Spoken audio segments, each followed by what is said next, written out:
બનાસકાંઠા જિલ્લાના ઓગળ તાલુકાના વડા ખાતે જાગીરદાર રાજપૂત સમાજની સભા યોજાઈ, જેમાં સમાજ સુધારક બંધારણ વિશે મહત્વના 16 મુદ્દા પર નિર્ણયો લેવામાં આવ્યા છે, જેમાં સમાજમાં શિક્ષણનું પ્રમાણ વધે અને સમાજમાં કોરીવાજો નાબૂદ પર ભાર મુકાયો હતો અને સગાઈ પ્રસંગે શ્રીફળ, ચૂંદડી, સાકર અને 2100 રૂપિયા અને વરરાજાને વીંટી, ઘડિયાળ, 1100 રૂપિયા રોકડ રકમ, લગ્ન પ્રસંગમાં ડીજે સાઉન્ડ સંપૂર્ણ બંધ, વરઘોડામાં પૈસા ઉડાડવા પર રોક, લગ્ન પૂર્ણ બાદ દાન દક્ષિણા પેટે 3100 રૂપિયા સહિત વધુમાં દારૂ જુગારને તિલાંજલિ અને મરણ પ્રસંગે ખીચડી અને કઢી જમણવાર રાખવો જેવા અનેક મુદ્દાઓ પર બંધારણ અમલમાં મુકાયું। ઉપસ્થિત મહાનુભાવો ઠાકોર સાહેબ ધર્મપાલસિંહજી ઝાલા, બહાદુરસિંહ વાઘેલા, કાંકરેજના પૂર્વ ધારાસભ્ય અને બનાસકાંઠા જિલ્લા ભાજપ પ્રમુખ કીર્તિસિંહ વાઘેલા, કરણસિંહ વાઘેલા, થરા નગરપાલિકાના પૂર્વ પ્રમુખ પૃથ્વીરાજસિંહ વાઘેલા, ભારતસિંહ ભટ્ટેસરિયા, મનહરસિંહ મેતુભા સોલંકી, રાજુભા વાઘેલા સહિતના રાજપૂત સમાજના આગેવાનો, વડીલો, યુવાનો ઉપસ્થિત રહ્યા હતા। સમગ્ર અહેવાલ લોક Banas news bureau office Thara. આજે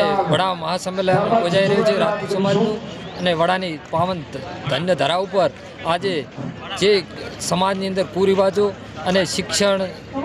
પ્રયત્નથી આગળ વધે અને સમાજની અંદર જે ખોટી બદીઓ છે એ નાબૂદ થાય એના માટે આજે જે બંધારણ જાહેર થશે તે